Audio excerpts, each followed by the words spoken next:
आरती बड़ी जिंदा दिल हंसमुख और मुफ्फट लड़की है। उसके घर में भी उसे ऐसे ही रखा गया जैसे वह थी। उसको ज्यादा रोका टोका नहीं गया।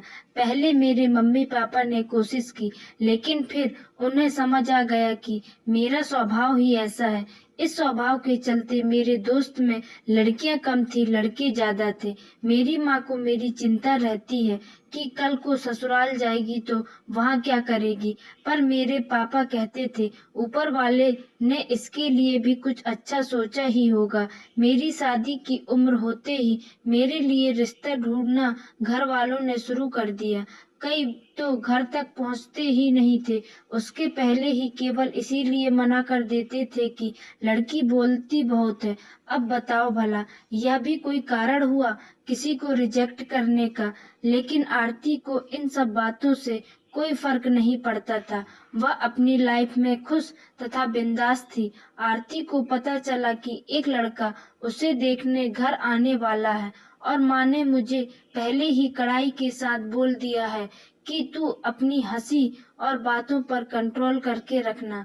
आनंद और उसके घर वाले मुझसे देखने आए और फिर चाय नाश्ता होने के बाद आनंद और आरती को अकेले में बात करने को कहा गया।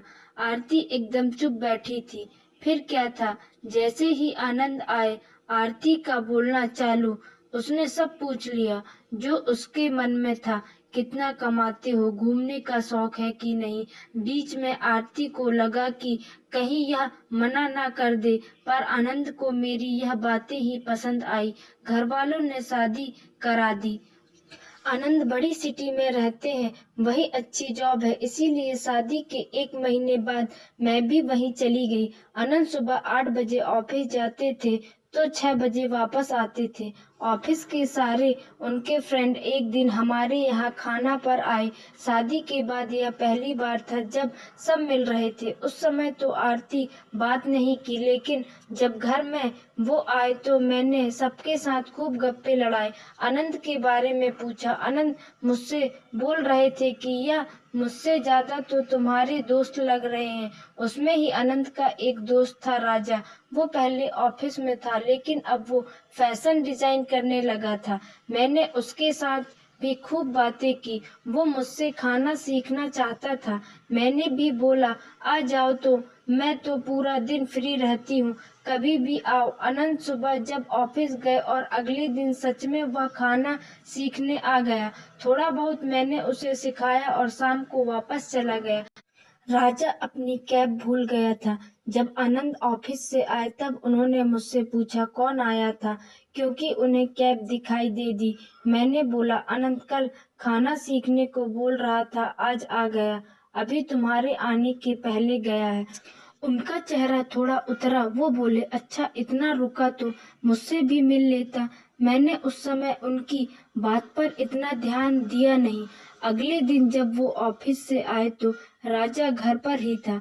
आनंद उनसे मिले, उनकी कुछ बातें हुई। जब वो गया तब वो बाथरूम में फ्रेश होकर आए और जैसे कि मेरी आदत थी, मैं पूरे दिन की कहानी बड़बड़ा करके उनको बता रही थी। एकदम से वो मुझ पे जोर से चिल्लाए, बोले चुप भी रहा करो, इतना बकवास करती हो। ऑफिस से काम करके आता हूँ, तुम्हारी तरह मजे नहीं करता घर पर। ऐसा गुस्सा मुझ पर कभी किसी ने नहीं किया था, मेरे पापा ने भी नहीं। मेरी आवाज बंद हो गई और आंसू शुरू हो गए। मुझे समझ नहीं आया कि उन्हें किस बात पर इतना गुस्सा आया। हम दोनों में बात बंद हो गई। अगले दिन मैंने मम्मी को सारी बातें बताई, क्योंकि मुझे नहीं पता था कि मैंने क्या किया। जो इतना शांत रहने वाले आनंद भी मुझ पर भड़क गए। मम्मी ने मुझे जोरदार डांट लगाई और बोला तुझे राजा को घर बुलाने की क्या जरूरत थी? मुझे समझ नहीं आया। माँ बोली कि बेटा वो अभी तुझे पूरी तरह जानता नहीं है और वो तेरा पति है। तू अगर दूसरे किसी के साथ ज्यादा घुलेगी तो हो सकता है कि उसे बुरा लगे। मुझे थोड़ा समझ आया कि उनका मूड क्यों खराब हुआ। अगले दिन फिर राजा आता है खाना बनाने सीखने के लिए। अब राजा को कुछ प्रोजेक्ट मिल गया था तो 2-3 महीने के लिए वो बाहर जाने वाला था। आनंद ऑफिस से आए तब राजा को मैंने रोक रखा था। अनंत का मुंह उतरा हुआ था।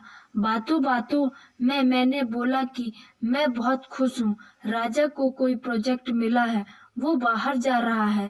साथ ही मैंने यह भी कहा कि फेमस हो जाओ तो प्लीज अपनी इस बहन को भूल न जाना।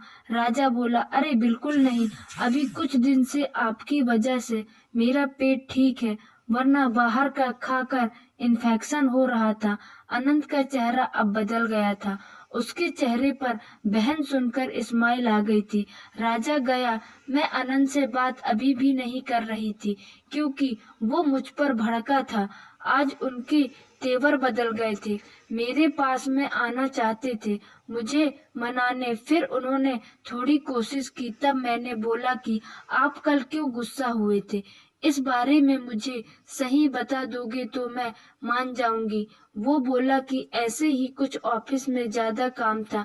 मैंने कहा, नहीं मुझे पता है। वो बोला, क्या? मैं बोली, पति पत्नी का रिश्ता विश्वास और भरोसे का है।